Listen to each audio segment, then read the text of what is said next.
Very good morning, dear friends. Economic Equalizer, welcome to all of you.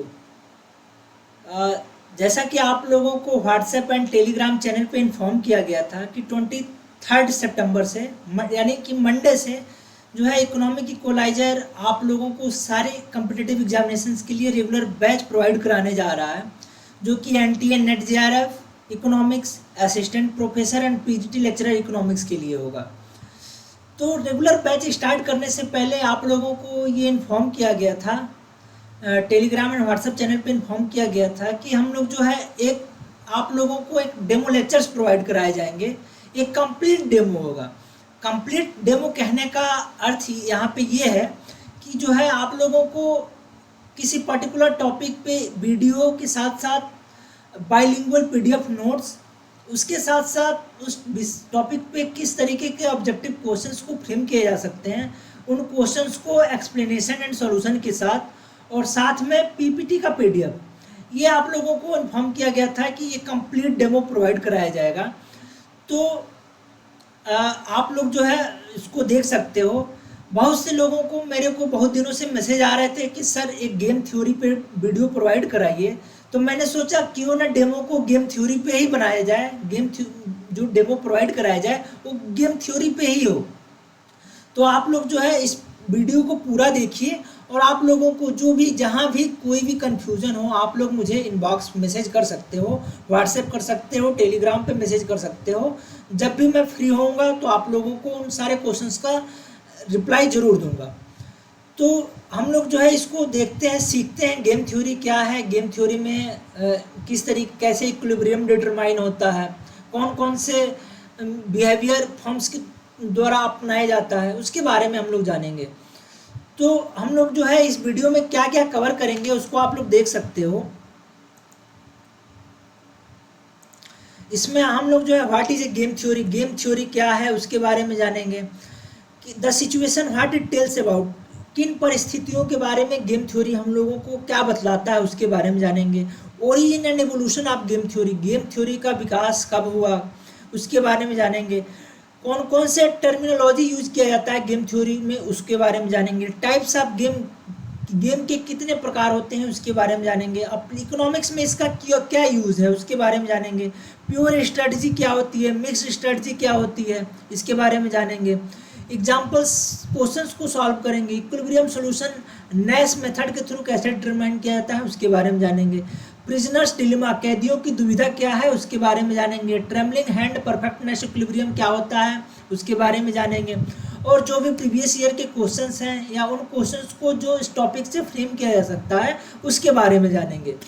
तो आप लोग देखोगे कि इसमें टर्मिनोलॉजी जो यूज किया जाता है गेम थ्योरी का मतलब क्रीडा सिद्धांत होता है, जो आप लोगों को नोट्स प्रोवाइड कराया जाएगा। जब भी रेगुलर बैचेज स्टार्ट किए जाएंगे तो कंप्लीट PDF जो है आप लोगों को डेली लेक्चर्स के पहले आप लोगों को प्रोवाइड करा दिया जाएगा, जिससे आप लोग उसको एक बार पढ़ लो।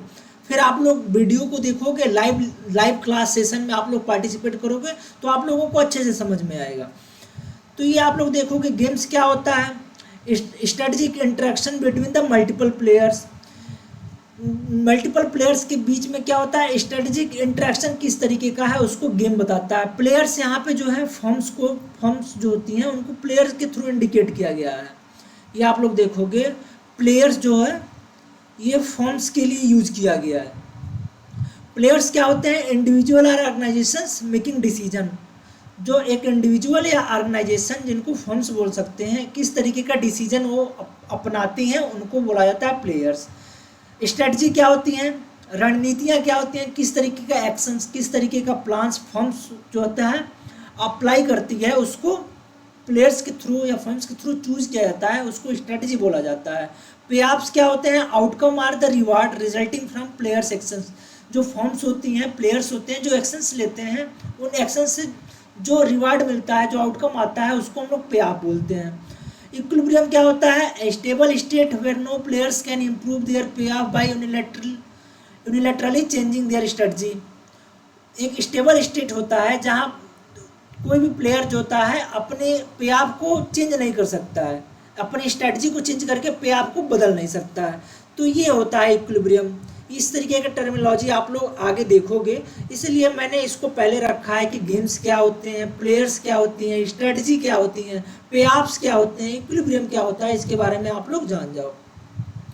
अब आप लोग देखोगे व्हाट इज गेम थ्योरी, क्रीडा सिद्धांत क्या है, गेम थ्योरी हम लोगों को क्या बतलाता है। तो आप लोग देखोगे game theory is a branch of economics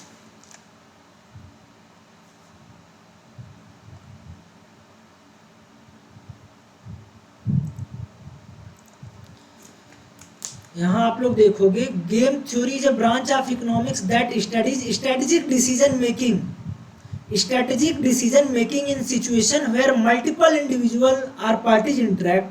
It provides a framework for analyzing and predicting outcomes in the competitive or cooperative situations where the actions of one party affect the outcomes of the others.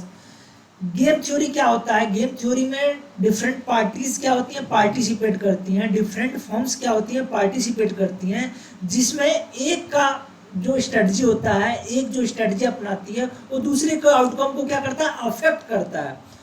आप लोग इसको हिंदी में देख सकते हो, जब भी PDF provide कराया जाएगा तो आप लोगों को बाइलिंगुअल प्रोवाइड कराया जाएगा। आप लोगों को पीपीटी आप लोग देखना, पीपीटी मैक्सिमम इंग्लिश में होगा, लेकिन जो आप लोगों को क्लास डेली क्लास से पहले जो आप लोगों को पीडीएफ प्रोवाइड कराया जाएगा वो आपका बाइलिंगुअल होगा। आप लोग उसको साथ में लेके लाइव क्लास में आप लोग पार्टिसिपेट कर सकते हो, जिससे हिंदी मीडियम के एस्पिरेंट को और इंग्लिश मीडियम के एस्पिरेंट को किसी तरीके का कोई प्रॉब्लम क्रिएट नहीं होगी।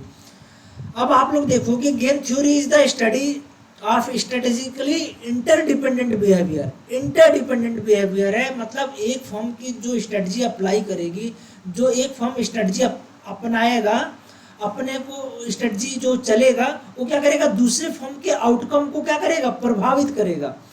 वही कहा जा रहा है strategic interdependence, what I do affects your outcomes and what you do affect my outcomes. इसको आप लोग नोट कर सकते हो। अब ये कह रहा है कि द सिचुएशन, गेम थ्योरी का सिचुएशन हमको क्या बताता है, what that situation tells about. इसमें कहा जाता है कि there were two robbers who committed bank robbery and police have arrested them, police are arrested and interrogated separately by the police. दो कैदी हैं जो क्या करते हैं, बैंक रॉबरी, बैंक को लूटते हैं, उनको पुलिस के द्वारा गिरफ्तार कर लिया जाता है और दोनों प्रिजनर्स को, दोनों रॉबर्स को दो अलग अलग सेपरेट रूप में रखा जाता है and there is no communication tools in between them. उन दोनों के बीच में, दोनों को अलग अलग सेपरेट रूम में रखा जाता है और किसी तरीके का कम्युनिकेशन टूल्स नहीं है दोनों के बीच में, दोनों रॉबर्स के बीच में, दोनों प्रिजनर्स के बीच में। उन दोनों से सेपरेटली क्वेश्चंस पूछा जाता है, if you will commit and others do not commit, या if you will confess and other won't confess, you will be released and other will be convicted. दो कैदी हैं जो एक बैंक को लूटते हैं, पुलिस उनको अरेस्ट करती है और पुलिस जो है दोनों कैदियों को, दोनों रॉबर्स को अलग अलग रूप में सेपरेट उनसे क्वेश्चन करती है कि अगर आप जो है कहते हो कि हमने कमिट किया है, हमने बैंक को लूटा है, तो आपको जो है क्या होगा, आपको क्या कर दिया जाएगा, रिलीज कर दिया जाएगा। और दूसरे वाला जो है, जो कमिट नहीं करेगा, उसको क्या कर दिया जाएगा, उसको कन्विक्टेड मान लिया जाएगा, उसको दोषी मान लिया जाएगा। तो उसको क्या किया जाएगा, उसको इम्प्रिजनमेंट होगा, उसको जेल होगी। ठीक है, तो यही आपको इस सिचुएशन बताता है, गेम थ्योरी की सिचुएशन यही बताती है। आप लोग इसको पढ़ सकते हो। इसमें दो तरीके की स्ट्रेटजी है, आप लोग देखोगे। कन्फेस मतलब आपने क्या किया, कबूल कर लिया, आपने एक्सेप्ट कर लिया हमने बैंक रॉबरी किया है। रिमेन साइलेंट या डोंट कन्फेस, आपने एक्सेप्ट ही नहीं किया। तो ये दो तरीके की स्ट्रेटजी के बारे में गेम थ्योरी हम लोगों को बताता है। तो ये आप लोग देख सकते हो यहाँ पे, ये इस तरीके का मैट्रिक्स बन सकता है। ये यस जो है आपका साइलेंट के लिए है, साइलेंट के लिए ये एब्रिविएशन यूज किया गया है। सी आपका कन्फेस है, एक्सेप्ट करने के लिए। तो ये आप लोगों का पॉसिबल आउटकम्स हो सकते हैं। अगर दोनों साइलेंट हैं, दोनों रॉबर साइलेंट हैं, तो पुलिस के पास किसी तरीके का कोई प्रूफ नहीं मिलेगा, तो दोनों को किसी तरीके का जेल नहीं होगा। यहाँ पे देखो, एक ने बोला कि एक साइलेंट रहा, दूसरे ने कन्फेस कर लिया, तो यहाँ पे क्या होगा, 20 ईयर्स का इम्प्रिजनमेंट हो जाएगा। 20 साल की क्या हो जाएगी, जेल हो जाएगी। एक ने कमिट किया, एक ने नहीं कमिट किया, यहाँ पे फिर उसका रिवर्स हो जाएगा। यहाँ पे आप लोग देखोगे ये दो रॉबर्स हैं ए एंड बी। ए की स्ट्रेटजी है S1, यहाँ पे ये अल्फा 1 और इसका अल्फा 2। बी की दो स्ट्रेटजी है बीटा 1 एंड बीटा 2। तो ये आप लोग देख सकते हो, S stand for silent, C for confess, ठीक है। या ये इसको लिख सकते हो डोंट कन्फेस, कन्फेस। तो ये आप लोग देखोगे अगर कोई एक जो है आपका कोई एक जो है रॉबर्स जो है एक्सेप्ट करता है, दोनों ने मना कर दिया, दोनों साइलेंट रह गए कि हमने बैंक को रॉब नहीं किया है, बैंक रॉबरी नहीं की है, तो यहाँ पे क्या होगा, किसी को भी जेल नहीं होगा। यहाँ एक ने कमिट किया, एक ने नहीं कमिट किया, तो यहाँ पे आप लोग देखोगे ये इसका मैट्रिक्स बन जाएगा 0-20। जिसने कमिट किया उसको क्या हो जाएगा, 20 ईयर्स का इम्प्रिजनमेंट हो जाएगा। यहाँ पे जस्ट उसका रिवर्स है, एक ने एक्सेप्ट किया, एक ने उसको क्या कर दिया, डिनाई कर दिया, मना कर दिया, डोंट कन्फेस, साइलेंट हो गया। तो यहाँ पे जिसने एक्सेप्ट किया उसको 20 और जिसने नहीं किया उसको 0। यहाँ पे देखोगे ये 10-10 दोनों क्या हो गए, दोनों ने कन्फेस कर लिया हमने बैंक रॉबरी किया है, तो दोनों को 10-10 ईयर्स की क्या हो जाएगी, 10-10 ईयर्स की क्या हो जाएगी, इम्प्रिजनमेंट, दोनों को जेल हो जाएगी। तो यहाँ पे देखोगे if both prisoners are silent then alpha 1 beta 1 will be the outcome and equilibrium solution. यहाँ पे दोनों जब अल्फा 1 बीटा 1, यहाँ पे देखोगे बी का बीटा 1 और ए का अल्फा 1, ये 0-0 आ जाएगा आउटकम। तो ये क्या हो जाएगा, आपका इक्विलिब्रियम सोल्यूशन होगा। पुलिस के पास किसी तरीके का कोई प्रूफ नहीं रह जाएगा, दोनों ने बोल दिया कि हमने नहीं, बैंक को नहीं लूटा है, तो ये क्या हो जाएगा 0-0 आउटकम। तो ये आपका क्या हो जाएगा, इक्विलिब्रियम सोल्यूशन हो जाएगा, ठीक है। ये आप लोग इसको नोट कर सकते हो, देख सकते हो। अब आप लोग इसमें देखोगे क्या आता है, डोमिनेंट स्ट्रेटजी क्या होती है। Confessing is the dominant strategy for each prisoners. दो प्रिजनर्स हैं, दोनों के पास दो तरीके की स्ट्रेटजी है, कन्फेस, डोंट कन्फेस, कन्फेस और डोंट कन्फेस। डोंट कन्फेस को हम लोग साइलेंट बोल सकते हैं।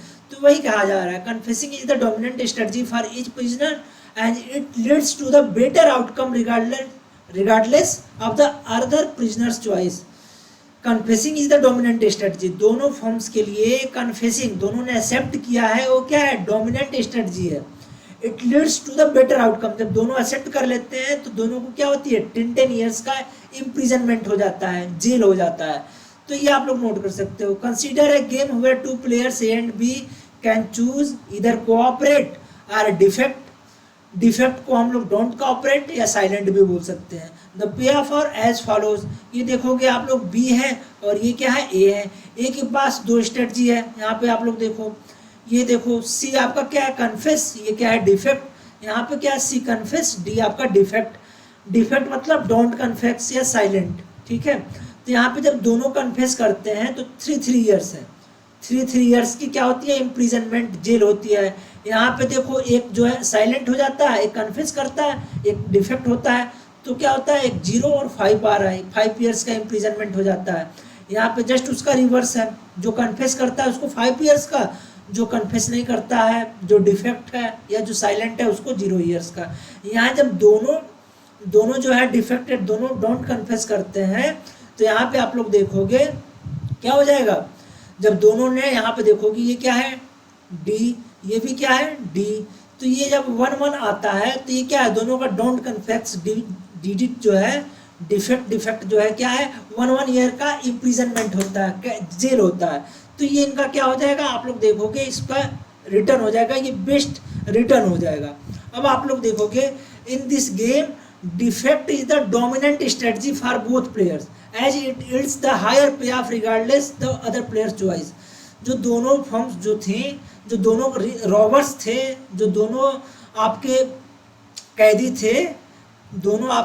थे, उन दोनों ने क्या किया, डिफेक्ट को क्या किया, दोनों ने मना कर दिया, साइलेंट हो गए, या दोनों ने डोंट कन्फेस किया, या दोनों क्या हो गए, डिफेक्ट हो गए। तो यहाँ पे इम्प्रिजनमेंट 1-1 है, और उसको क्या बोलते हैं, डोमिनेंट स्ट्रेटजी, जो कि सबसे ज़्यादा क्या होता है, सबसे अच्छे आउटकम, जो चारों आउटकम आप लोगों को दिखा, इन सब चारों आउटकम में सबसे ज़्यादा अच्छा कौन सा है। यहाँ पे आप लोग देखोगे दोनों को 3-3 ईयर्स का इम्प्रिजनमेंट हो जाएगा, जेल हो जाएगा। यहाँ पे जिसने कन्फेस नहीं किया उसको 0, जिसने कन्फेस किया उसको, जिसने एक्सेप्ट किया, कन्फेस किया उसको 0, जिसने डिफेक्ट किया, मना किया, 5 ईयर्स का।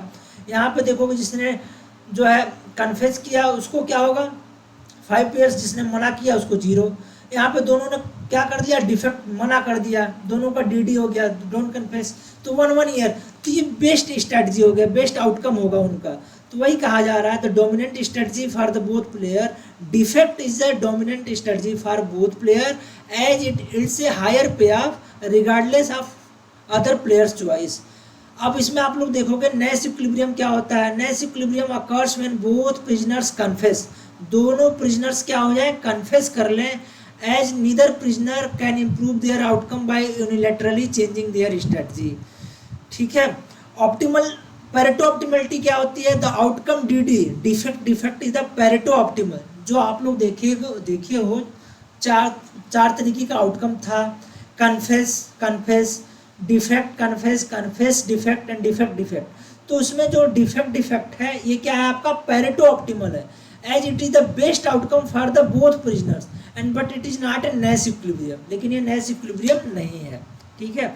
नेस इक्विलिब्रियम क्या होता है, आप कहा जा रहा है Nash equilibrium occurs when both prisoner confess, दोनों ने क्या किया हो कन्फेस कर लिया हो, दोनों ने एक्सेप्ट कर लिया हो कि हमने क्या किया है बैंक को रॉब किया है, बैंक रॉबरी किया है, जहाँ पे दोनों को आप लोग देखोगे 3 ईयर्स का क्या हो गया इम्प्रिजनमेंट, जेल हो जाएगा।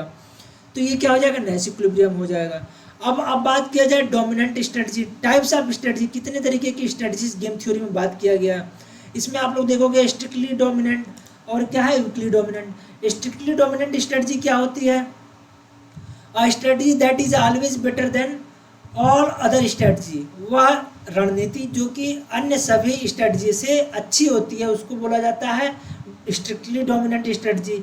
वीकली डोमिनेंट स्ट्रेटजी क्या होती है, a strategy that is at least as good as all other strategy but not always better, वो अच्छी होती है लेकिन हमेशा अच्छी नहीं होती है, वो आपका बताता है वीकली डोमिनेंट स्ट्रेटजी। अब हम लोग जानेंगे कि origin and evolution of game theory का इवोल्यूशन कब हुआ, उसका विकास कैसे हुआ है, उसकी उत्पत्ति कैसे हुई है, उसके बारे में हम लोग जानेंगे।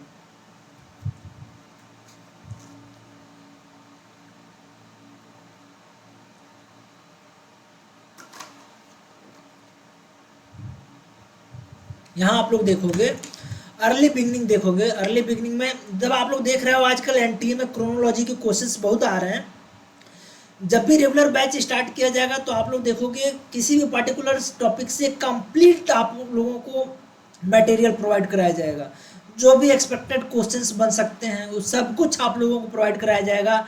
एनटीए को पूछना है, पूछो कहाँ से पूछोगे, जब हम सब कुछ पढ़ के जाएंगे कुछ भी छोड़ना नहीं है। तो इसलिए आप लोग जो है इसको बिल्कुल ध्यान से देख सकते हो। अर्ली बिगनिंग है 1838 से 1940 तक।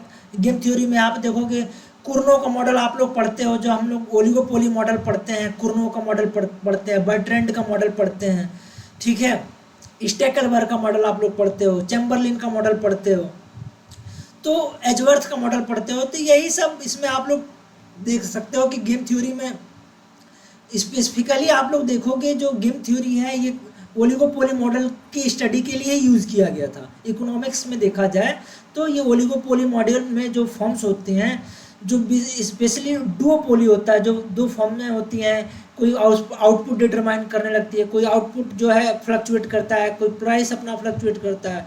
तो उन्हीं मॉडल्स को स्टडी करने के लिए गेम थ्योरी का जो है इवोल्यूशन हुआ, गेम थ्योरी का एप्लीकेशन है, ठीक है, ओलिगोपोली मॉडल में। डुओपोली मॉडल, ओलिगोपोली मॉडल आप लोग जो पढ़ते हो तो उसमें आप लोग ये देखोगे ये कुर्नो ने 1838 में introduce the concept of strategic interdependence in his book researches into the mathematical principle of theory of wealth. बहुत से आप लोग देख रहे हो आजकल एनटीए का कोई वो नहीं है, कहीं से कुछ भी क्वेश्चन पूछ देता है। तो इनकी बुक्स क्या है, कुर्नो की बुक क्या है, इसको भी आप लोग नोट कर सकते हो। फिर फ्रांसिस एजवर्थ को देखोगे 1881 में develop the concept of mixed strategy. अभी आप लोग पढ़ोगे आगे प्योर स्ट्रेटजी क्या होती है, मिक्स स्ट्रेटजी क्या होती है, डोमिनेंट स्ट्रेटजी क्या होती है, ठीक है, स्ट्रिक्टली डोमिनेंट क्या होता है, वीकली डोमिनेंट क्या होता है। तो अभी हम लोग आगे उसको देखेंगे, तो ये आप लोग नोट कर सकते हो। एजवर्थ का develop the concept of mixed strategy, mathematical physics psychics इनकी बुक है, इसको आप लोग देख सकते हो। बोर्ड का है 1921 में इन्होंने introduce the concept of games of strategy and probability पे इन्होंने स्टडी किया था, तो उसके बारे में है। फिर आप लोग देखोगे आगे फाउंडेशन पीरियड है, फाउंडेशनल पीरियड 1940 से 1950 तक का है। इसमें जॉन वन न्यूमैन है, जो आप लोग इनको देखते हो गेम थ्योरी में इनका काफ़ी अच्छा कंट्रीब्यूशन है। तो इन्होंने क्या किया, on the theory of parlour games इन्होंने पब्लिश किया, which led to the foundation of the modern game theory. फिर इसमें मॉर्गेस्टन्स की थ्योरी हम लोग पढ़ते हैं, collaborated with the von Neumann on the theory of games and economic behaviour, a seminal book that establish the game theory as a field. फिर Nash equilibrium, अभी आप लोग इसमें आगे पढ़ोगे, introduce the concept of Nash equilibrium. Nash equilibrium क्या बताता है उसके बारे में अभी हम लोग आगे जानेंगे। Fundamental concept in the game theory. फिर आप लोग आगे देखोगे इसमें एक्सपेंशन एंड डेवलपमेंट कैसे हुआ, एक्सपेंशन एंड डेवलपमेंट कैसे हुआ गेम थ्योरी में, उसके बारे में हम लोग आगे देखेंगे।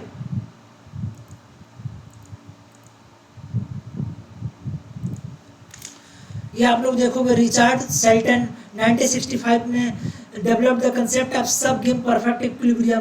सब गेम परफेक्ट इक्विलिब्रियम क्या होता है, रॉबर्ट ऑमन को पढ़ोगे आप लोग 1970 में, इन्होंने made significant contribution to the field including the concept of correlated equilibrium, इन्होंने दिया था 1970 में कोरिलेटेड इक्विलिब्रियम। आप लोग देखोगे कोरिलेटेड इक्विलिब्रियम या फिर आप लोगों का जो है गेम थ्योरी, इससे बहुत सिंपल क्वेश्चंस आते हैं, ज़्यादा टफ नहीं आता है, डीप में नहीं आता है। हम लोग उन क्वेश्चंस को भी अभी आगे सॉल्व करेंगे। इसमें आप लोग देखोगे रॉजर मायरसन का 1970 में इन्होंने develop the theory of mechanism design इन्होंने दिया था। मॉडर्न गेम थ्योरी में देखोगे ऑप्शन थ्योरी, अभी आप लोग देखोगे 2020 में जो है जो नोबेल प्राइज़ मिला था ऑप्शन थ्योरी के लिए मिला था। देखोगे इसमें आप लोग देखोगे developed by Paul Milgrom, Robert Wilson, 2020 में आप लोग देखोगे जो नोबेल प्राइज़ मिला था, तो ये ऑप्शन थ्योरी के लिए मिला था, जो कि गेम थ्योरी का ही एक्सपेंशन है, मॉडर्न गेम थ्योरी का ही के बारे में वो बताती है। Evolution game theory emerged as the subfield studying the evolution and strategy over the time, and there are also some modern game theories which are not quite important। और भी बहुत सी थ्योरीज हैं जिसमें गेम थ्योरी के बारे में बताया गया है, लेकिन जो उतना ज़्यादा महत्वपूर्ण इंपॉर्टेंट नहीं है। जो आप लोगों को इम्पोर्टेंट है वो मैं सब आप लोगों के सामने पीपीटी में ले आया हूँ, आप लोग उसको देख सकते हो। ये देखोगे अभी आप लोग जो है Nobel prize in the game theory में जॉन नैश को 1994 में मिला था, रिचर्ड सेल्टन को 94 में मिला था, रॉबर्ट एम ऑमन को 2005 में मिला गया था। टाइप्स ऑफ गेम्स क्या होते हैं, जिसमें हम लोग जीरो सम गेम्स के बारे में जानेंगे, जिसमें क्या होता है one players gain equals to the another player loss. एक प्लेयर की जो प्राप्तियां होती हैं, जो गेन करता है, प्रॉफिट होती है, और दूसरे की लॉस के इक्वल होता है, तो दोनों को जब आप लोग सम करोगे तो जीरो आ जाता है, उसी के लिए इसको बोला जाता है जीरो सम गेम। अब आप लोग इसमें आप लोग देखोगे non zero sum game. Non zero sum game क्या होता है, प्लेयर्स पे offs are not necessary opposite. जो प्लेयर्स का सम होते हैं वो दूसरे के अपोजिट नहीं होते हैं। जीरो सम गेम में क्या होगा, एक का +1 है तो दूसरे का क्या होगा -1, दोनों को ऐड करोगे तो क्या हो जाएगा जीरो, इसलिए इनको क्या बोला जाता है जीरो सम गेम। लेकिन नॉन जीरो सम गेम में ऐसा नहीं होता है। कोऑपरेटिव गेम्स क्या होता है, players collaborate to achieve a common goal. एक कॉमन गोल को प्राप्त करने के लिए वो क्या करते हैं, कोलैबोरेट करते हैं। प्लेयर्स जो होते हैं, प्लेयर्स किनको बोला जाता है, फॉर्म्स को बोला जाता है, तो क्या करते हैं, कोऑपरेट करते हैं। फिर क्या है आपका non cooperative games, players act independently, जो स्वतंत्र रूप से क्या करते हैं, प्लेयर्स अपना स्ट्रेटजी को अप्लाई करते हैं, स्ट्रेटजी अडॉप्ट करते हैं to maximise their payoffs, अपने पे ऑफ्स को, अपने आउटकम्स को मैक्सिमाइज करने के लिए वो स्वतंत्र रूप से बिना किसी दूसरे फॉर्म पे आश्रित हुए, डिपेंडेंट हुए, वो क्या करते हैं, independently they adopt their strategy to maximise their पे ऑफ्स।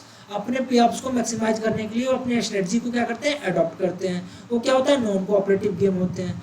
अब गेम थ्योरी का एप्लीकेशन आप लोगों को मैंने बताया कि ओलिगोपोली के मॉडल में आप लोग देखे हो प्राइस एडजस्टमेंट, प्राइस आपका बर्ट्रेंड का, क्वांटिटी आपका कुर्नो का मॉडल में हम लोग पढ़ते हैं, तो उसमें यूज किया जाता है, ऑप्शंस में यूज किया जाता है, नेगोशिएशंस में यूज किया जाता है, पब्लिक पॉलिसी के लिए यूज किया जाता है, इंटरनेशनल ट्रेड के लिए गेम थ्योरी को यूज किया जाता है।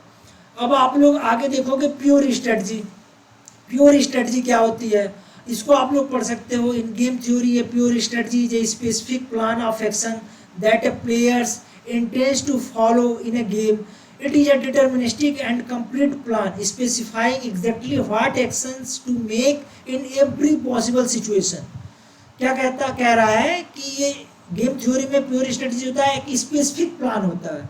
किसका प्लान होता है? फॉर्म्स का प्लान होता है, एक स्पेसिफिक प्लान होते हैं जो क्या करते हैं, फॉर्म्स जो होती हैं गेम में, जब भी वो अपनी स्ट्रेटजी अडॉप्ट करती हैं, जो भी वो रणनीतियाँ अपनाती हैं, तो क्या करती हैं, एक स्पेसिफिक एक विशेष प्लान को अपनाती हैं, specifying exactly what action take in every possible situation. प्रत्येक स्थिति में किस तरीके का एक्शंस को, किस तरीके की रणनीतियां को अपनाया जाए जिससे वो क्या करें, वो उनकी जो है पे ऑफ्स क्या हो, पे ऑफ्स का अच्छा रिटर्न मिल सके। मिक्स स्ट्रेटजी क्या होता है? When different line of actions, जब different line of actions are adopted in a particular game then it is a called mix strategy. जब विभिन्न तरीके की स्ट्रेटजी को अपनाया जाता है तो उसको हम लोग क्या बोलते हैं? मिक्स स्ट्रेटजी बोलते हैं। ठीक है, अब आप लोग देखोगे गेम जो क्रीड़ा होता है, क्रीड़ा सिद्धांत है, उसमें गेम क्या है, इसमें आप लोग पढ़ोगे कांस्टेंट सम गेम होता है। स्थिर सम गेम क्या होता है? A constant sum game is a type of game in a game theory where the total outcome of or payoff is constant regardless the strategy chosen by the players. जो constant sum game होता है उसमें जो strategy अपनाया जाता है forms के द्वारा, प्लेयर्स के द्वारा, वो क्या होता है? कांस्टेंट होता है, स्थिर होता है।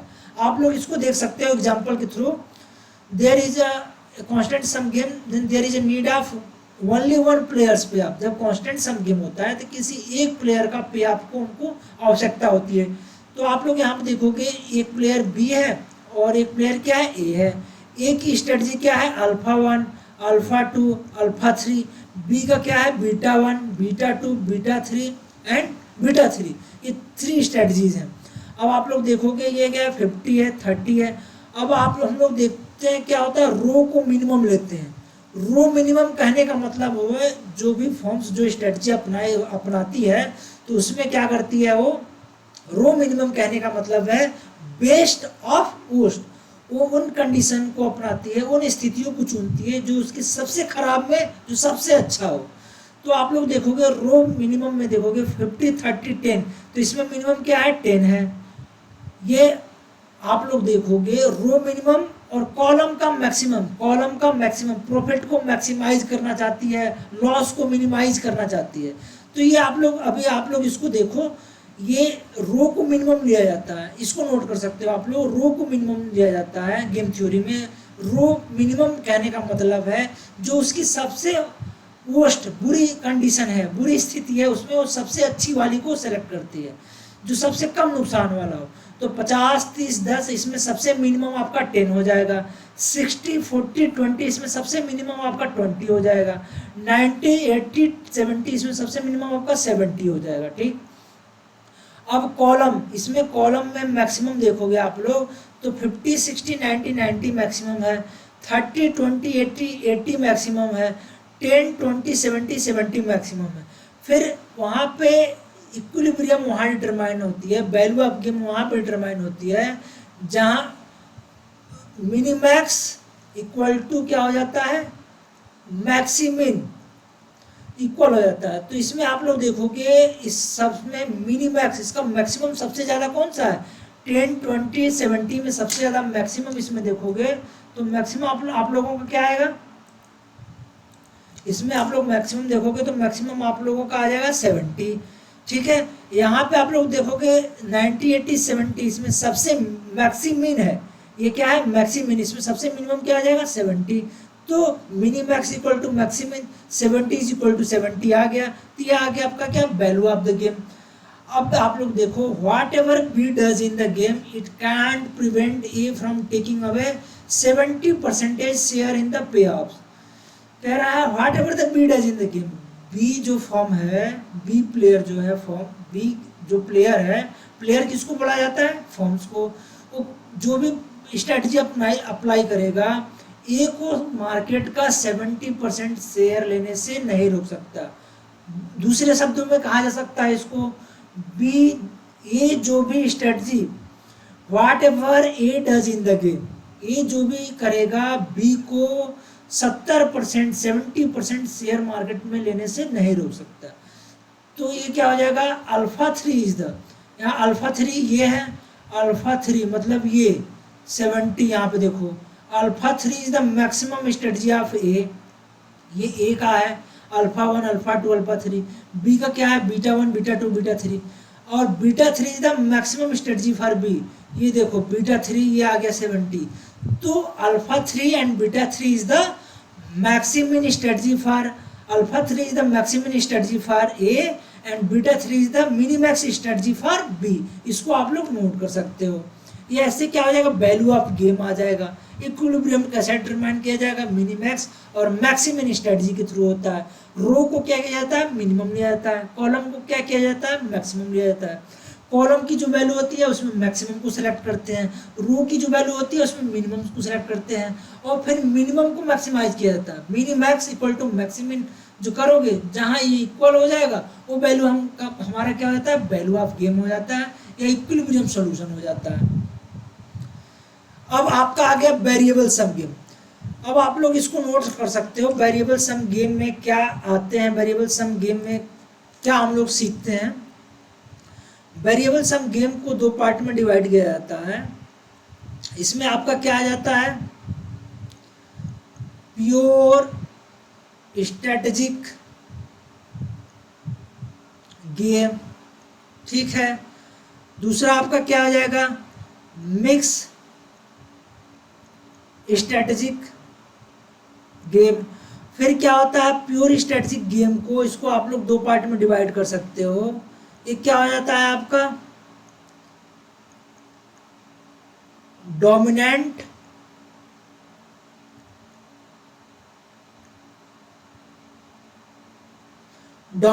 स्ट्रेटेजिक गेम, ठीक है। दूसरा आपका क्या आ जाएगा, इसमें आ जाएगा आपका नैश इक्विलिब्रियम। इसको आप लोग नोट कर सकते हो। फिर आपका डोमिनेंट स्ट्रेटेजिक गेम में आपके दो तरीके के आ जाते हैं, कौन कौन से,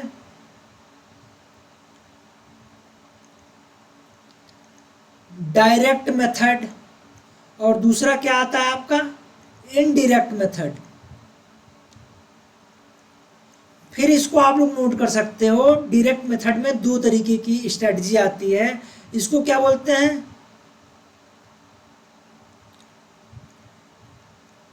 स्ट्रिक्टली डोमिनेंट स्ट्रेटजी। दूसरा आपका क्या होता है, वीकली डोमिनेंट स्ट्रेटजी। इसको आप लोग नोट कर सकते हो। वेरिएबल सम गेम आप लोग पढ़ोगे तो वेरिएबल सम गेम जो होता है समेशन होता है pure strategic game plus mix strategic game. Pure strategic game के दो पार्ट हैं, dominant strategic game and Nash equilibrium. अभी हम लोग आगे इसके बारे में सीखेंगे। फिर क्या आता है, डोमिनेंट स्ट्रेटजिक गेम में आपका आता है डायरेक्ट मेथड और इनडायरेक्ट मेथड। डायरेक्ट मेथड के आपके दो पार्ट हैं, strictly dominant strategy and weekly dominant strategy. Indirect method में आप लोग देखोगे, इनडायरेक्ट मेथड में बहुत से पार्ट आ जाते हैं। ये किसी भी एग्जाम में अब तक तो नहीं पूछा गया है, हो सकता है आने वाले एग्जाम में अगर आएगा तो आप लोग इसमें आप लोग सीख सकते हो। इसमें सक्सेसिव वीक डोमिनेंट मेथड आता है, सक्सेसिव स्ट्रिक्ट डोमिनेंट मेथड आता है, successive weekly dominant method, successive strictly dominant method. फिर आता है आपका इसमें successive strictly dominant, successive weekly dominant, successive strictly dominant. ये किसी भी तरीके के एग्जाम में नहीं पूछा जाता है, लेकिन आप लोग बोलोगे तो इस पे जो क्वेश्चंस फ्रेम किए जा सकते हैं उसको हम लोग आने वाले रेगुलर बैचेज में उसके बारे में सीखेंगे। फिर आप लोग इसमें आता है मिक्स स्ट्रेटजिक मेथड। अब हम लोग जो है मिक्स स्ट्रेटजिक मेथड में सीखेंगे क्या क्या होता है। मिक्स स्ट्रेटजिक मेथड के भी क्वेश्चन किसी भी एग्जाम में अब तक नहीं आए हैं, एनटीए तो नहीं पूछता है। हो सकता है गेट के जो पेपर होते हैं, GATE general aptitude test for जो इंजीनियरिंग की जो पेपर होती है, गेट के पेपर में हो सकता है इससे क्वेश्चन आ जाए।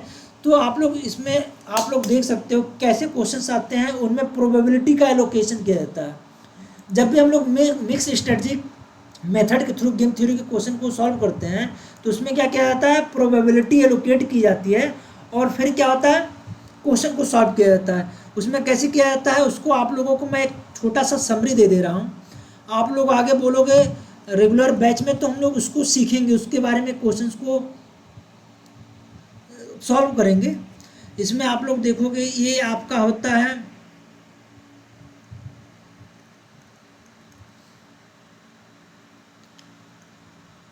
ये इसमें प्रोबेबिलिटी एलोकेट किए कर दिया जाता है। ये समेशन डबल समेशन ए आई जे, ये आपका होता है एक्स आई और ये होता है वाई जे। इसमें क्वेश्चंस आप लोग देखोगे कैसे आते हैं, कैसे सॉल्व किए जाते हैं। ये आप लोग मान लो बी फॉर्म है, इसकी दो स्ट्रेटजी है, इसको बोल लो आप लोग बीटा वन और इसको बोल लो बीटा टू। यहाँ ए फॉर्म है, इसकी दो स्ट्रेटजी हैं अल्फ़ा वन और ये आपका क्या है अल्फ़ा टू। ठीक है,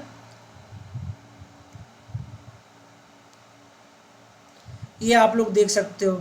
अगर फिर इसमें अगर हम लोग वैल्यू रख लें A one one first row first column, A one two, A two one, A two two, अगर फिर इसको आप लोग सॉल्व करोगे, प्रोबेबिलिटी का एलोकेशन कर लिया जाए, यहाँ पे अल्फ़ा वन का एक्स वन मान लिया जाए, इसको आप लोग एक्स टू मान लो, इसको वाई वन मान लो, इसको वाई टू मान लो, तो ये प्रोबेबिलिटी की वैल्यू रखा गया है। यहाँ पे ये क्या है, प्रोबेबिलिटीज़ हैं।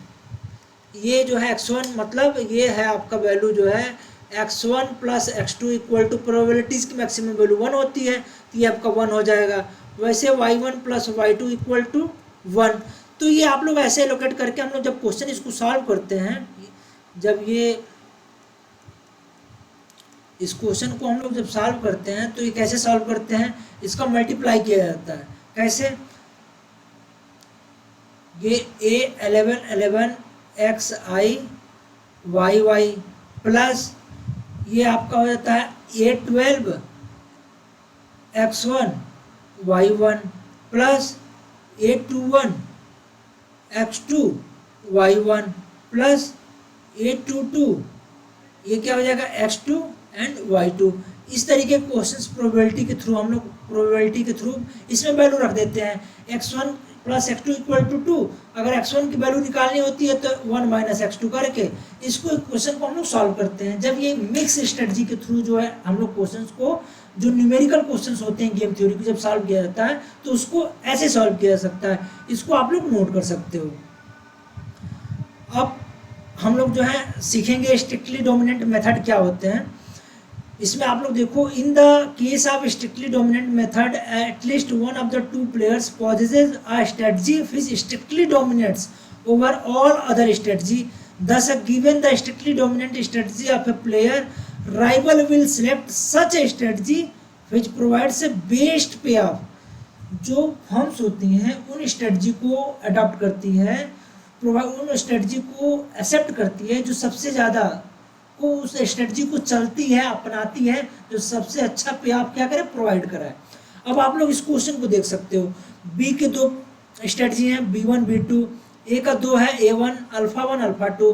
यहाँ पे आप लोग देखो ये जो वैल्यू है 70 जो है अल्फ़ा 1 का है और ये देखोगे ये बीटा 1 की 90 है अल्फ़ा 1 का। वैसे यहाँ पे भी देखो ये अल्फ़ा 1 है और ये क्या है बीटा 2। यहाँ पे इसको भी देखोगे ये अल्फ़ा 2 है, ये बीटा 1 है, ये आपका अल्फ़ा 2 और ये आपका क्या है बीटा 2 है। इसको आप लोग देख सकते हो। In this example both players have at least one strictly dominant strategy which is determined by as follows. ये क्वेश्चन ये आप लोगों को जो PDF ग्रुप पे भेजा जाएगा उस PDFs का ये मैंने वहाँ से स्क्रीनशॉट लिया है, ये आप लोग देख सकते हो। इफ़ ए फॉलोज अल्फ़ा 1, ये जो है ए फॉर्म जो है अल्फ़ा 1 को फॉलो करता है, इसको आप लोग देखोगे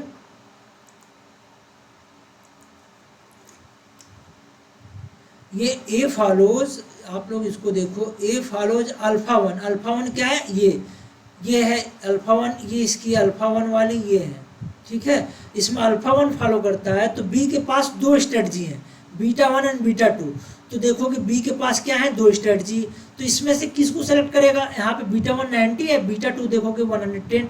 तो हाईएस्ट जो है उसकी स्ट्रेटजी जो हाई मैक्सिमम पे आप प्रोवाइड कराएगी उसको सेलेक्ट करेगा। तो बी क्या करेगा, बी फॉलोज बीटा 2, क्योंकि यहाँ पे देखो बीटा 1 की वैल्यू कितनी है 90 है, बीटा टू की वैल्यू कितनी है 110 है, तो ये बीटा टू को फॉलो करेगा। If A follows alpha two, A जो है इसको फॉलो करेगा अल्फा टू को फॉलो करेगा। अल्फा टू क्या है आपका 10 है या 90 है, तो बी के पास फिर से दो स्ट्रेटजी आ गई 70 एंड 120, फिर ये बीटा टू को ही फॉलो करेगा। बी फॉलोज बीटा टू, यहाँ भी बीटा टू, यहाँ भी फॉलो बीटा टू। ए फॉलो किया अल्फा वन, फिर भी बी ने बीटा टू को ही फॉलो किया। ए फॉलोज अल्फा टू, फिर भी बी फॉलो कर रहा है बीटा टू, तो बीटा टू क्या हो जाएगा, प्लेयर बी की स्ट्रिक्टली डोमिनेंट हो जाएगी, डोमिनेंट स्ट्रेटजी हो जाएगी, strictly dominant strategy. Beta two is a strictly dominant strategy for player B या फॉर्म बी के लिए हो जाएगा स्ट्रिक्टली डोमिनेंट स्ट्रेटजी। ये आप लोग कैसे सेलेक्ट करोगे, जब कोई फॉर्म अपनी स्ट्रेटजी जो सेलेक्ट करती है वो कंटिन्यूअस उसी पे क्या करे, बनी रहे, उसको चेंज ना करे। तो यहाँ पे देखो बी, ए ने अल्फा वन को फॉलो किया तो बी ने बीटा टू को लिया। ए अल्फा टू फॉलो कर रहा है, बी फिर भी बीटा टू को फॉलो कर रहा है, क्योंकि बीटा टू उसकी सबसे क्या है, स्ट्रॉन्ग, सबसे मजबूत पे ऑफ है। इसलिए बीटा टू क्या हो जाएगी, प्लेयर बी की स्ट्रिक्टली डोमिनेंट स्ट्रेटजी हो जाएगी, जो दोनों पे हावी है।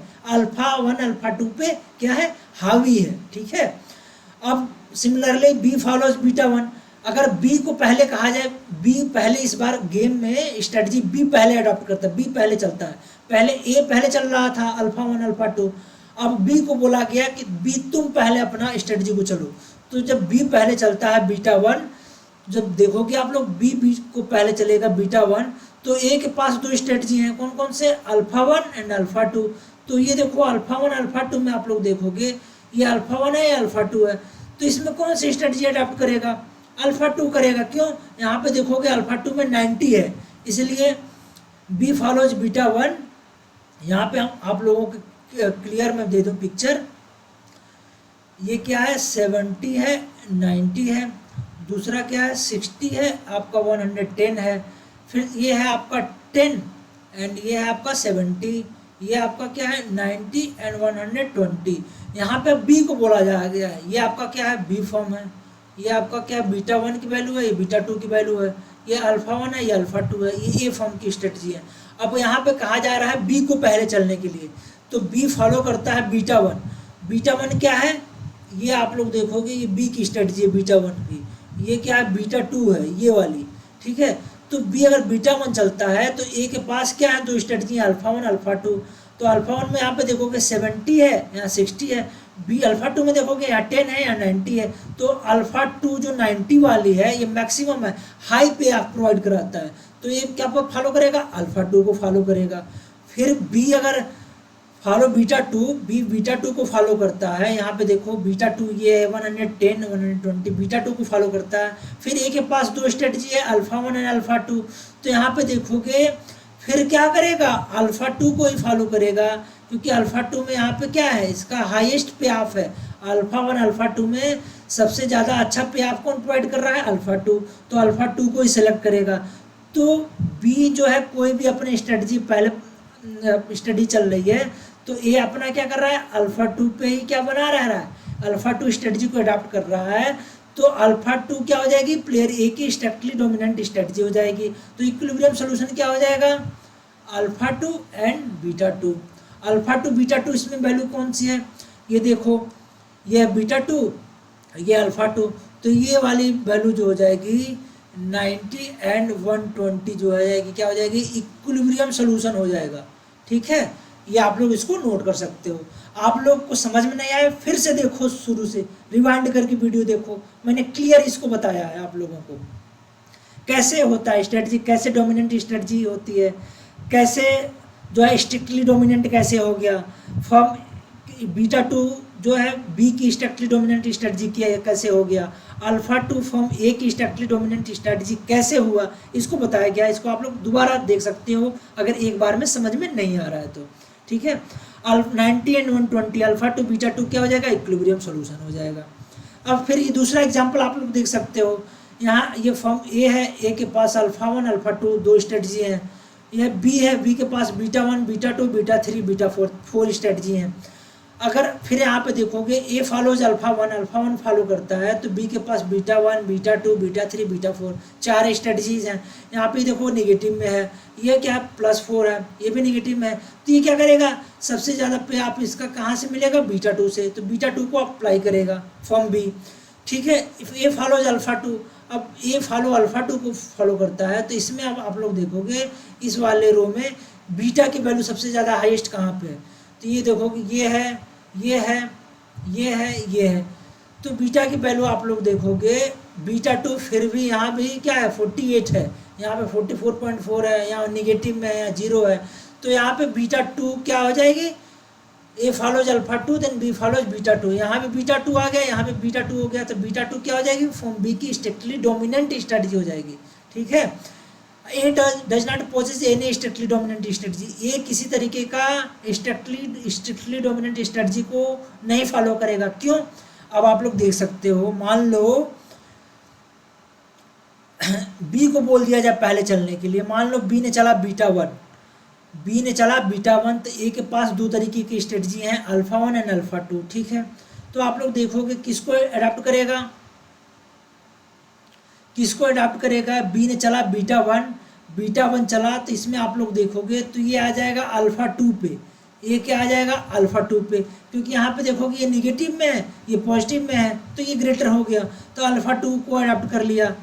ए ने क्या किया, ये बी ने चला बीटा वन, तो ए ने अल्फा टू को।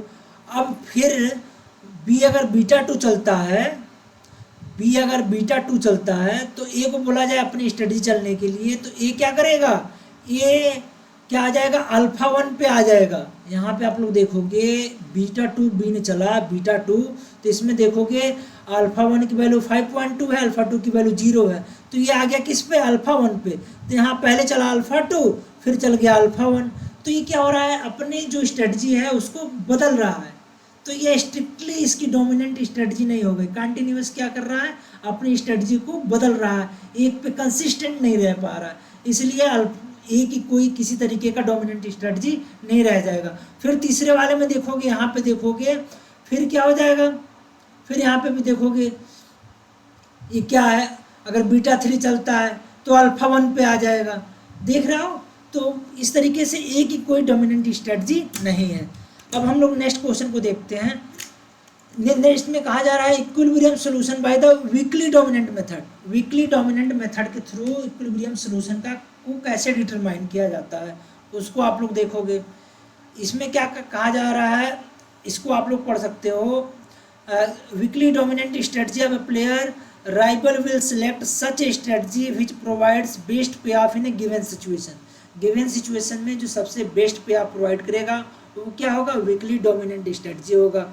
उसके क्वेश्चंस को कैसे सॉल्व किया जा सकता है, इसको आप लोग देख सकते हो। No price change, price change, no price change, price change, ये इसकी क्या है, इसके मैट्रिसेस हैं, ये इसके स्ट्रेटजी हैं beta one beta two. A firm क्या है, alpha one alpha to.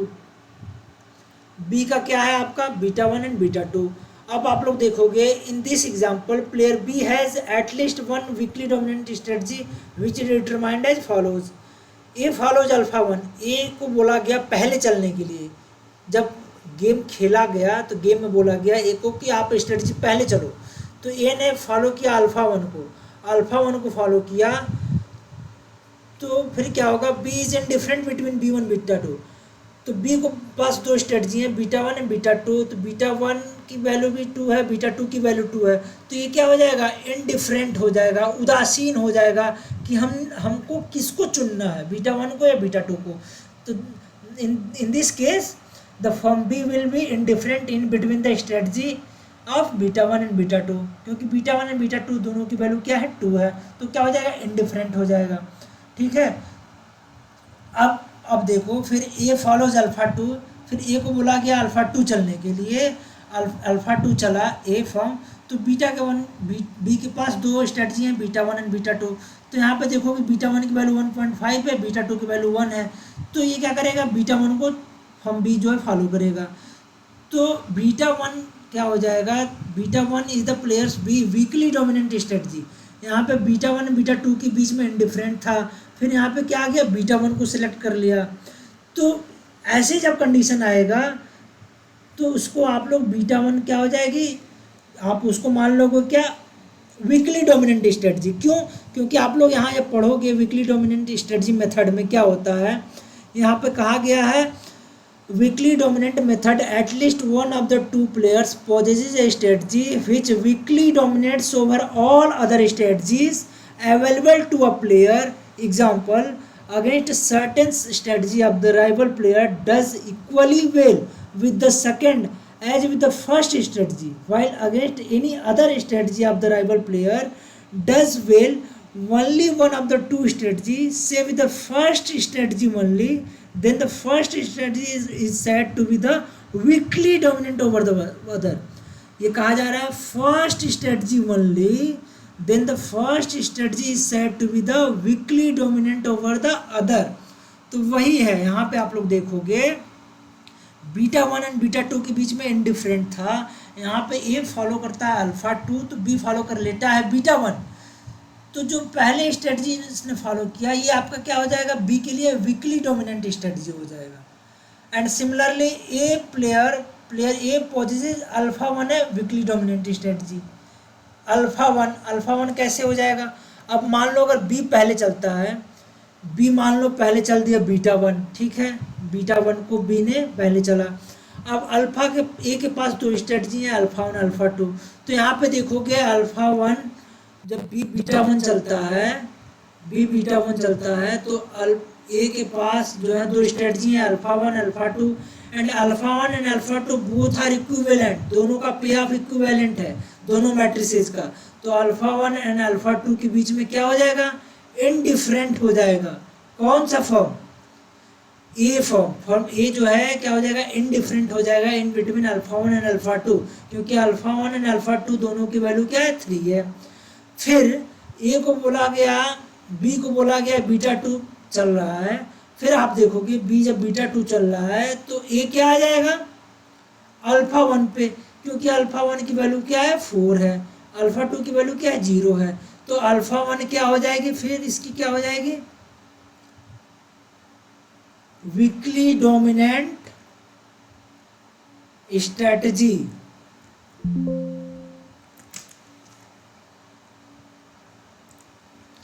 Weekly ये क्या हो जाएगा, वीकली डोमिनेंट स्ट्रेटजी।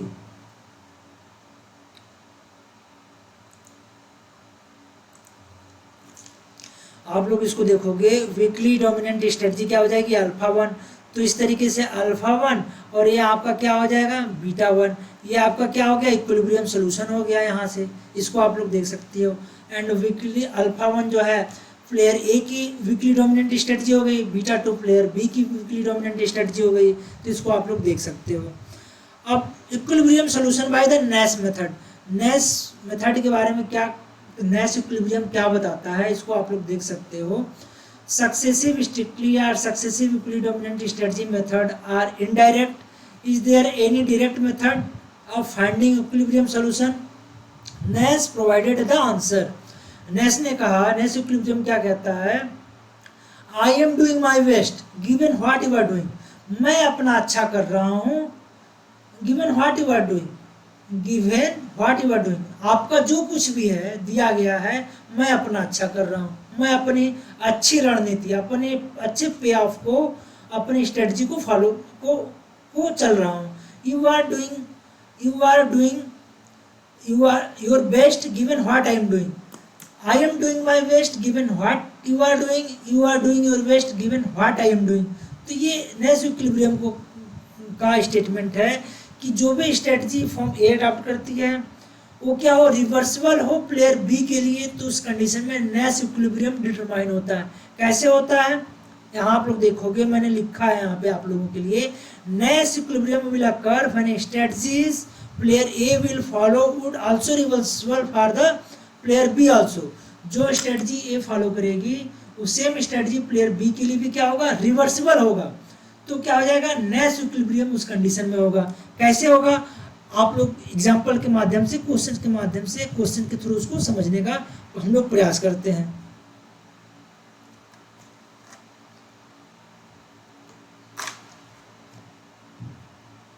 ये आप लोग क्वेश्चन को देखो,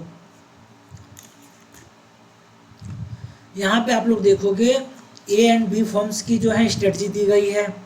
बी की दी गई है बीटा 1, बीटा 2, बीटा 3। ए की दी गई है अल्फा 1, अल्फा 2 एंड अल्फा 3। अब यहाँ पे आप लोग देखोगे ए फॉलोज अल्फा 1, ए जो है अल्फा 1 फॉलो करता है। बी के पास 3 स्ट्रेटजीज हैं, बीटा 1 है, बीटा 2 एंड बीटा 3। तो उसमें कौन सा जो सबसे मैक्सिमम होगा उसको सेलेक्ट करेगा। ये जो होता है आप लोगों को मैंने बताया, ये जो है ये क्या बीटा 1 के लिए है, ये क्या होता है बीटा 2 के लिए होगा, ये क्या होगा बीटा 3 के लिए होगा। और जो पहले वाली वैल्यू है ये देखो, ये सब अल्फा 1 है, ये अल्फा 1 है, अल्फा 1 है, अल्फा 1 है, ये अल्फा 2 है, अल्फा 2 है, अल्फा 2 है, ये अल्फा 3 है, अल्फा 3 है, अल्फा 3 है। तो आप लोग जब देखोगे इसको, ये जब आप लोग देखोगे इसको, तो जब यहाँ पे कहा जा रहा है ए फॉलोज अल्फा 1, ए अल्फा 1 को फॉलो कर रहा है, तो बी के पास 3 स्ट्रेटजीज हैं, तो बी क्या करेगा बीटा 3 को फॉलो करेगा। क्यों? क्योंकि यहाँ पे देखोगे 10 है, ये 12/13 है, ये मैक्सिमम इसको जो है वैल्यू दे रहा, प्रोवाइड करा रहा है, स्ट्रेटजी है। तो ये क्या करेगा बीटा 3 को फॉलो करेगा। अब अगर बी को बोला जाए कि आप पहले अपनी स्ट्रेटजी को अपनाइए, पहले बी को बोला जाए अपना स्ट्रेटजी चलिए, तो बी अगर बीटा 3 को फॉलो करता है, बी अगर बीटा 3 को फॉलो करता है, तो ए के पास 3 स्ट्रेटजीज हैं, अल्फा 1, अल्फा 2, अल्फा 3। तो इसमें देखोगे आप लोग बी बीटा 3 को फॉलो करता है। यहाँ पे आप लोग देखोगे बी बीटा 3 को फॉलो करता है, यहाँ पे देखो, तो A will follow, B follow beta 3, A ने फॉलो किया अल्फा 1, तो बी ने बीटा 3 फॉलो किया। अब B follows beta 3, beta 3 follow करता है, बीटा 3, तो ए कौन सा फॉलो करेगा, ए आप लोग देखोगे बीटा 3 को फॉलो कर रहा है, तो ए के पास 3 है, अल्फा 1, अल्फा 2, तो ये क्या करेगा, ए विल फॉलो, यहाँ पे आप लोग देखोगे ए विल फॉलो अल्फा 3। क्यों? अल्फा 3 इसका मैक्सिमम पे आप इसको प्रोवाइड कराएगा। अल्फा 3 जो है यहाँ पे बी ने चला बीटा 3, यहाँ पे आप लोग देखो बी फॉलोज बीटा 3, बी को कहा गया कि पहले आप चलिए, बी की सबसे ज़्यादा स्ट्रेटजी यहाँ पे देखो बीटा 3 ने चला, तो ए के पास 3 स्ट्रेटजी हैं, अल्फा 1, अल्फा 2, अल्फा 3, सबसे ज़्यादा क्या है अल्फा 3 है, अल्फा 3 है। तो यहाँ पे देखोगे आप लोग, ये यहाँ पे ये दोनों क्या हैं अलग अलग हैं, यहाँ पे ये क्या है दोनों क्या है सेम है। तो ये क्या हो जाएगा नेस इक्विलिब्रियम को फॉलो नहीं करेगा। नेस इक्विलिब्रियम में क्या होती है, प्रोसेस जो स्ट्रेटजी अपनाई जाती है, जो स्ट्रेटजी अप्लाई करते हैं फॉर्म्स, दोनों के लिए क्या होता है रिवर्सिबल होता है। अब कैसे होता है आप इसको आप लोग आगे देख सकते हो। If A follows alpha 2, form A alpha 2 को फॉलो कर रहा है, तो बी के पास क्या है 3 स्ट्रेटजीज हैं। यहाँ पे देखो कि बीटा 1, यहाँ पे बीटा 2, बीटा 3, तो ये क्या करेगा बीटा 2 को अडॉप्ट करेगा। यहाँ पे देखोगे 2 है, 5 है, 0 है, सबसे ज़्यादा वैल्यू किया है बीटा 2 की है, 5 है, तो बीटा 2 को चलेगा। अब बी बीटा 2 अगर चल रहा है, अगर ए फिर अल्फा 2 चल दिया, तो हमारा क्या हो जाएगा नेस इक्विलिब्रियम हो जाएगा। तो हम लोग देखते हैं बी अगर बीटा 2 स्ट्रेटजी को फॉलो करता है, बी फॉलोज बीटा 2, ए के पास 3 स्ट्रेटजीज हैं, अल्फा 1, अल्फा 2, अल्फा 3। तो यहाँ पे आप लोग देखोगे इसमें देखना है बीटा 2 चला है, तो यहाँ पे आप लोग देखोगे बी फॉलोज बीटा 2, यहाँ पे बी है बीटा 2, तो ए के पास 3 स्ट्रेटजी हैं, अल्फा 1, अल्फा 2, अल्फा 3। तो इसमें आप लोग देखोगे कौन सा है, आप लोग इसको देखोगे बी जब फॉलो किया, यहाँ पे आप लोग देख सकते हो बी फॉलोज बीटा 2, बी ने बीटा 2 को फॉलो किया, तो ए के पास कौन कौन सी स्ट्रेटजी है अल्फा 1, अल्फा 2, अल्फा 3। तो इसमें क्या होगा बी की वैल्यू यहाँ पे देखोगे अल्फा 2 की वैल्यू क्या है, ये अल्फा 1, अल्फा 2, अल्फा 3 ये मैक्सिमम है, तो ये क्या हो जाएगा अल्फा 2 को फॉलो करेगा। तो यहाँ पे क्या हो जाएगा प्रोसेस, ये देखो बीटा 2 यहाँ भी है, यहाँ भी है, अल्फा 2 यहाँ भी है, यहाँ भी है, तो ये क्या हो जाएगा हमारा नेस इक्विलिब्रियम को आ गया, प्रोसेस रिवर्सिबल हो गया। वैसे क्या हो जाएगा इसमें अल्फा 3 को फॉलो करेगा तो बीटा 3 हो जाएगा, बीटा 3 को फॉलो करेगा तो अल्फा 3 हो जाएगा। तो यहाँ भी क्या हो जाएगा नेस इक्विलिब्रियम पॉसिबल है। तो ये आप लोग नोट कर सकते हो अल्फा 2 बीटा 2, अल्फा 3 बीटा 3 से नेस इक्विलिब्रियम। अब प्रिजनर्स डिलेमा क्या होता है, कैदियों की दुविधा क्या होती है। अब आप लोगों को अभी मैंने बताया कि जब दोनों कन्फेस कर लेते हैं, यहाँ पे कंडीशन देखो क्या है, जब दोनों साइलेंट होते हैं, जब दोनों फॉर्म्स जो होती हैं, दोनों जो रॉबर्स होते हैं, जो दोनों प्रिजनर हैं, कैदी हैं, जिन्होंने बैंक रॉबरी किया है, पुलिस ने उनको अरेस्ट कर लिया है, दोनों को सेपरेटली 2 रूम में रखा गया है, दोनों से पूछा जाता है कि if you accept that you have robbed the bank then you will be released and other will be convicted. अगर एक आपने एक्सेप्ट कर लिया कि हमने बैंक रॉबरी किया है तो आपको रिलीज कर दिया जाएगा, दूसरे वाले को दोषी मान लिया जाएगा। तो अगर दोनों साइलेंट हैं तो आपका 0-0, दोनों किसी को जेल नहीं होगा।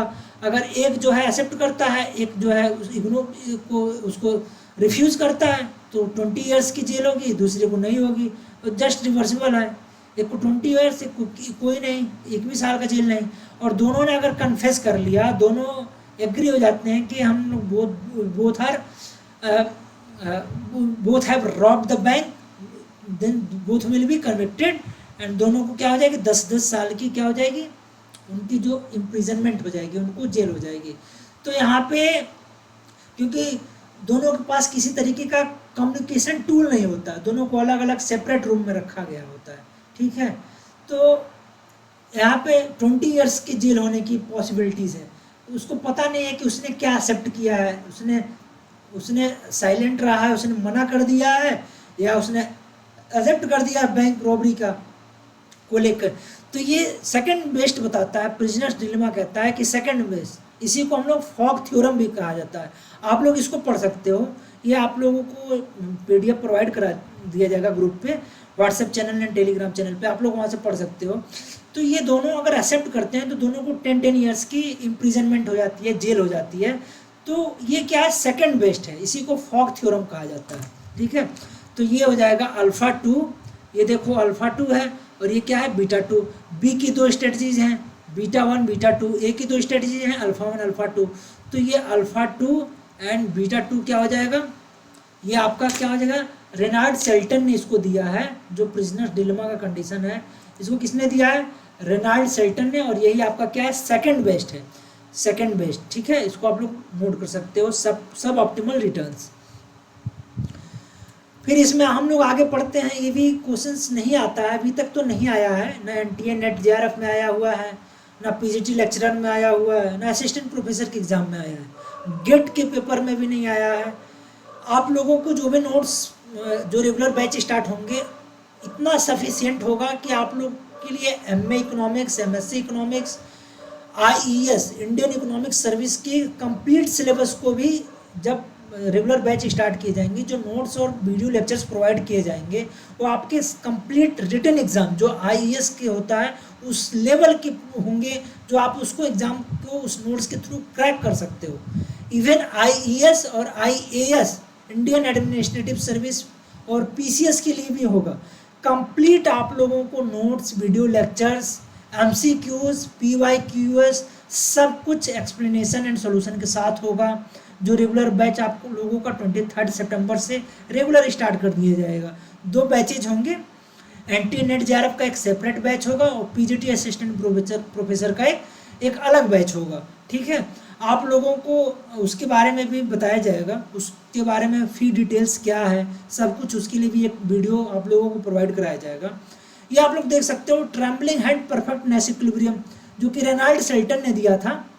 इसमें क्या कहा जाता है, इसको आप लोग पढ़ोगे, sometimes firm plays unintended in strategy, firms uses a different strategy other than intended one, this is only possible when firm plays an unintended, since form do not intend to play but by the slip of hand it uses unintended strategy, although the use of such strategy with a very low or negligible probability, and this happens only in the case of perturbed game which consists of totally mixed strategy. Example, i.e. every pure strategy that can be played with a non-zero positive probability. इस पे भी mathematical questions होते हैं, किस तरीके के questions होते हैं आप लोग बोलोगे तो उसको भी सॉल्व कराया जाएगा। जो प्रोबेबिलिटी एलोकेट किया जाता है, प्रोबेबिलिटी असाइन करके कैसे इस तरीके का क्वेश्चंस जो है हम लोग प्योर स्ट्रेटजी और मिक्स स्ट्रेटजी जब दोनों हम लोग अडॉप्ट करते हैं तो किस तरीके की उसमें उस तरीके के क्वेश्चंस को सॉल्व किया जाता है, उसको इसमें ट्रेमलिंग हैंड परफेक्टनेस इक्विलिब्रियम के क्वेश्चंस को सॉल्व किया जाता है। इसको मिक्स प्योर स्ट्रेटजी और मिक्स स्ट्रेटजी के को लेके को यूज करके सॉल्व किया जाता है। उसको आप लोग बोलोगे तो उसको हम लोग रेगुलर बैच में उस तरीके के क्वेश्चंस को सॉल्व करेंगे।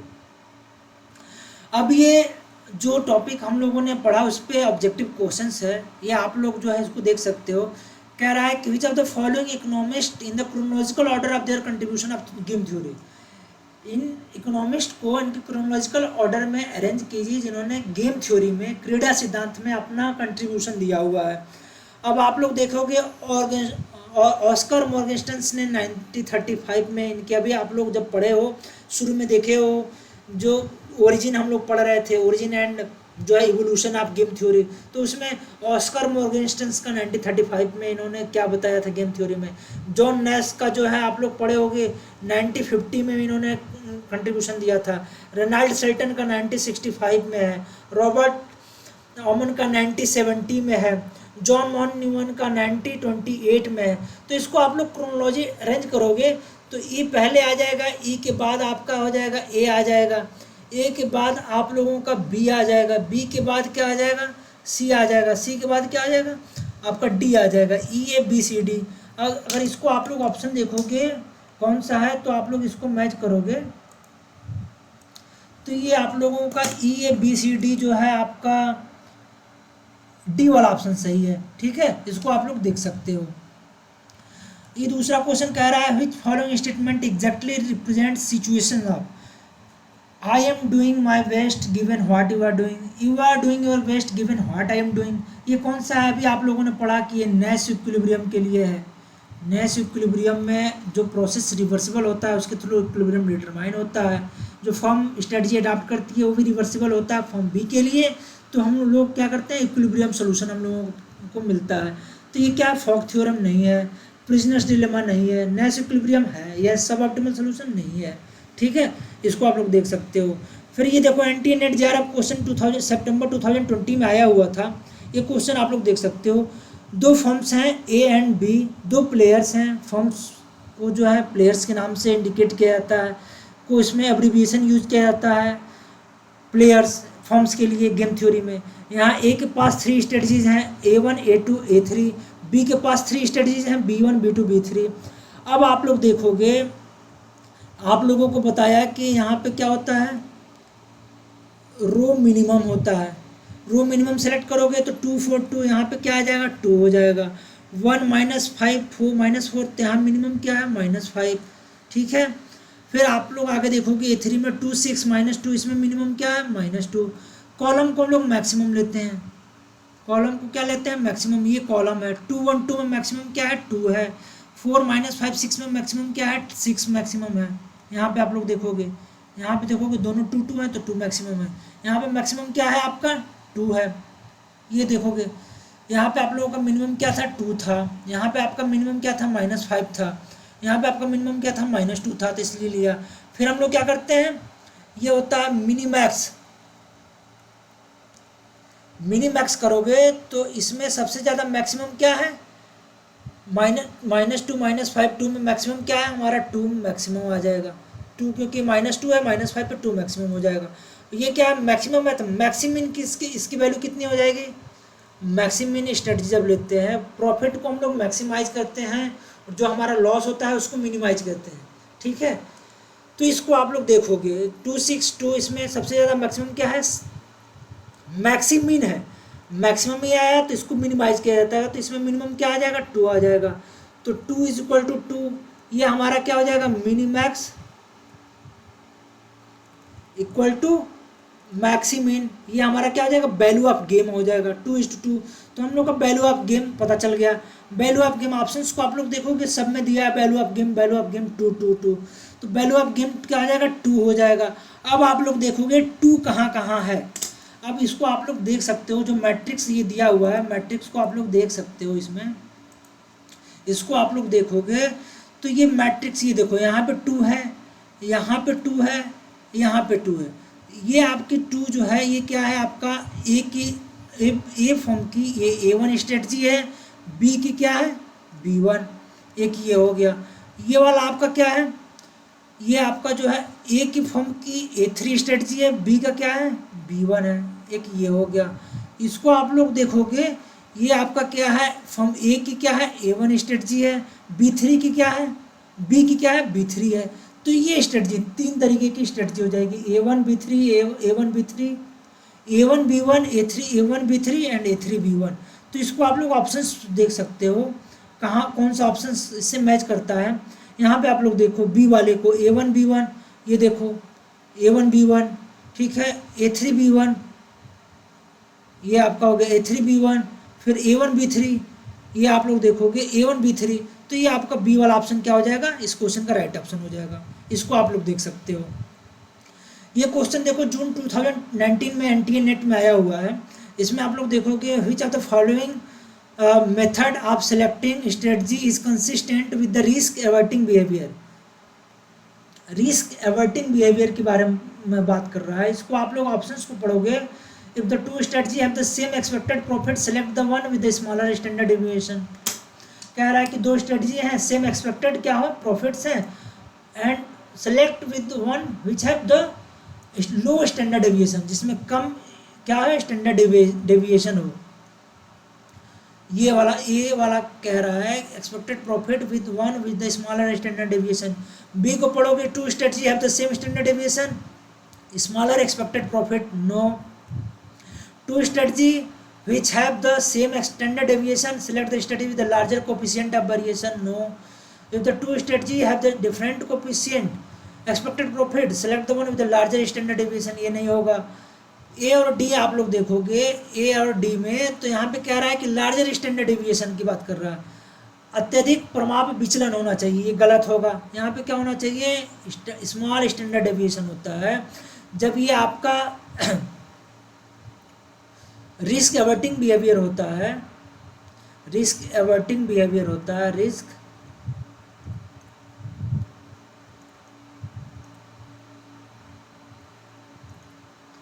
तो इसमें क्या होगा,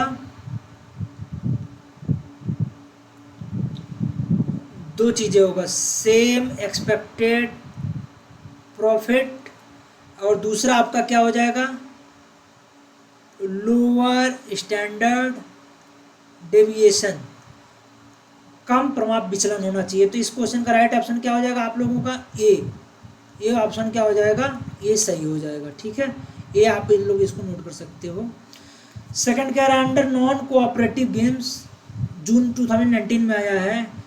नॉन कोऑपरेटिव गेम्स के अंदर क्या होता है, essential to understand one opponent point of view, ये भी सही है लेकिन ये कंप्लीट नहीं है। Not essential to understand one's opponent point of view, नहीं। essential to understand one opponent's point of view and to deduce his likely response accordingly, yes ये सही है। अब क्या होना चाहिए, नॉन कोऑपरेटिव गेम्स में क्या होते हैं, नॉन कोऑपरेटिव गेम्स क्या होते हैं, जो होता है इस क्या होता है आपका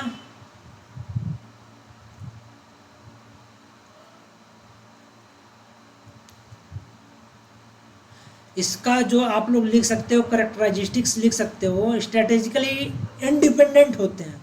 दूसरा क्या होता है इसका कन्फ्लिक्टिंग इंटरेस्ट, ये इसके करेक्टरिस्टिक्स होते हैं नॉन कोऑपरेटिव गेम्स के। स्ट्रेटेजिकली इंडिपेंडेंट, स्ट्रेटेजिकली इंडिपेंडेंट होते हैं, क्या होते हैं स्वतंत्र होते हैं, ठीक है। और क्या होता है कन्फ्लिक्टिंग इंटरेस्ट होता है। तो इस क्वेश्चन का राइट ऑप्शन क्या हो जाएगा सी, ठीक है। अब हम लोग नेक्स्ट क्वेश्चन को देखते हैं। ये आप लोग देखोगे जुलाई 2018 में ये क्वेश्चन आया हुआ है।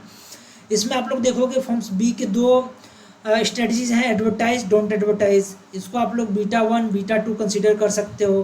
फॉर्म्स ए के दो स्ट्रेटजीज हैं, अल्फा 1 अल्फा 2, इसको मान लो एडवर्टाइज डोंट एडवर्टाइज। तो इसमें कह रहा है कि विच of the following statement is a true for the game. Firm A has no dominant strategy, Firm B has a dominant strategy, the game has an equilibrium, neither Firm A nor Firm B has a dominant strategy। अब आप लोग देखो dominant strategy में यहाँ पे आप लोग पहले हम लोग क्या करते हैं इसकी स्ट्रेटजी को देखते हैं। यहाँ पे देखोगे आप लोग ए अगर मान लो अल्फा 1 चलता है, अल्फा 1 स्ट्रेटजी अडाप्ट करता है, तो बी के पास दो हैं बीटा 1 बीटा 2, तो क्या करेगा ये बीटा वन को चलेगा। क्यों? क्योंकि बीटा वन में आप लोग देखोगे यहाँ पे जो इसका मैट्रिसेस है, पे ऑफ्स हैं, 6 ज़्यादा है, यहाँ पे 0 है, ठीक है। बीटा वन को चलेगा। फिर अगर जो है बीटा वन चल रहा है बी, तो ए को देखते हैं, बीटा वन चला बी तो ए चलेगा क्या? अल्फ़ा वन, ए चलेगा अल्फ़ा वन। यहाँ पे देखो ए चला, बी चला, यहाँ पे आप लोग देखो बी चला बीटा वन तो ए के पास 2 है, ठीक है, तो अल्फ़ा वन चल दिया, ठीक है। अब ए चलता है अल्फ़ा टू, ए चलता है अल्फ़ा टू, ये है अल्फ़ा टू, आप लोग ये वाला हो गया। अब बी के पास 2 स्ट्रेटजी हैं, बीटा वन बीटा टू, तो फिर बी क्या कौन सा चलेगा? आप लोग देखोगे फिर बी चलेगा कौन सा? Beta one. क्यों? क्योंकि बीटा वन में आप लोग देखोगे स्ट्रेटजी बीटा टू के कंपेयर में इसकी जो पे ऑप्शन ज़्यादा हैं, इसकी जो मैट्रिसेस की वैल्यूज़ हैं, स्ट्रेटजी की वैल्यूज हैं ज़्यादा हैं। जो सबसे अच्छी स्ट्रेटजी क्या है? बीटा वन की है, तो बीटा वन चलेगा। अब बी जो है बीटा वन चल रहा है, तो ए को देखो बीटा वन चला तो अल्फ़ा यहाँ पे देखो बीटा वन चला तो ए क्या चल देगा? ए आपका बीटा वन चला तो ए आपका चलेगा क्या? Alpha one. यहाँ पे देखो, यहाँ अल्फ़ा टू चला, यहाँ अल्फ़ा वन पे आ गया, तो ये इसकी क्या हो जाएगी? ये इसका जो है डोमिनेंट स्ट्रेटजी नहीं होगा, क्योंकि ये क्या हो गया? चेंज हो गया अपनी स्ट्रेटजी से। जबकि बी क्या है?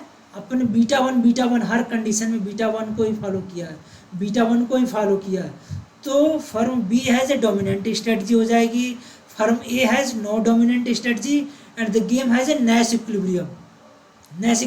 क्यों? क्योंकि ये फॉलो किया B1, तो ये देखो प्रोसेस क्या है? रिवर्सिबल है, इसलिए क्या हो जाएगा? गेम है जो नैश इक्विलिब्रियम है, ठीक है। तो इसको आप लोग देख सकते हो। तो ये इसका राइट ऑप्शन क्या हो जाएगा? डी वाला option, A B and C. Firm A has no dominant strategy, firm B has a dominant strategy and the game has a Nash equilibrium. ये इस क्वेश्चन का राइट ऑप्शन हो जाएगा।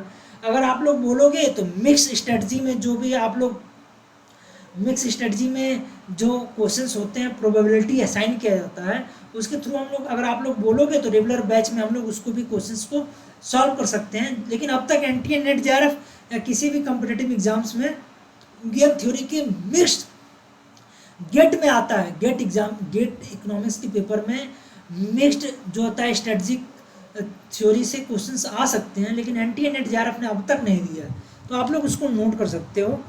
ये आप लोगों का एक कंप्लीट जो है गेम थ्योरी पे डेमो टॉपिक्स हो गया। 23 सितंबर मंडे से हम लोग जो है रेगुलर क्लास स्टार्ट कर देंगे। अगर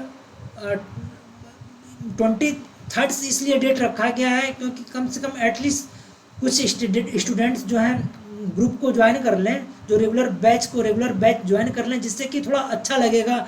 ज़्यादा लोग होते हैं तो थोड़ा क्लास अच्छा लगता है, क्लास का संचालन करने में, तो इसलिए मंडे को रखा गया 23 सितंबर। नहीं तो आप लोग जो है जितना जल्दी ग्रुप जो है रेगुलर बैच को ज्वाइन करोगे उतनी जल्दी क्लास स्टार्ट कर दी जाएगी। कम से कम 10 स्टूडेंट्स होने चाहिए जिससे कि क्लास को क्या किया जा सके, रेगुलर जो है मोड में स्टार्ट किया जा सके। तो आप लोग जो है, और चैनल को आप लोग जो है यूट्यूब चैनल इकोनॉमिक इक्वलाइजर को सब्सक्राइब नहीं किए हो तो आप लोग जो है सब्सक्राइब कर सकते हो। चैनल के सारे लिंक्स आप लोगों को डिस्क्रिप्शन में मिल जाएंगे, और बाकी आप लोगों यूट्यूब चैनल के डिस्क्रिप्शन में ऑलरेडी सारे चैनल के लिंक्स मेंशन्ड हैं, आप लोग वहां से लिंक को क्लिक करोगे आप लोग ज्वाइन कर सकते हो। बाकी पीपीटी के PDF ये टेलीग्राम एंड व्हाट्सएप चैनल पे भी शेयर किए जाएंगे, वहाँ से आप लोग जो है वहाँ से भी आप लोग जुड़ सकते हो। और आप लोग चैनल से जुड़िए और चैनल को सब्सक्राइब कीजिए, और बाकी आपके जो भी इकोनॉमिक्स के एस्पिरेंट्स हैं, इकोनॉमिक्स के फ्रेंड्स हैं, उसको आप लोग जो है वीडियो लेक्चर्स को शेयर कर सकते हो। Telegram and WhatsApp channel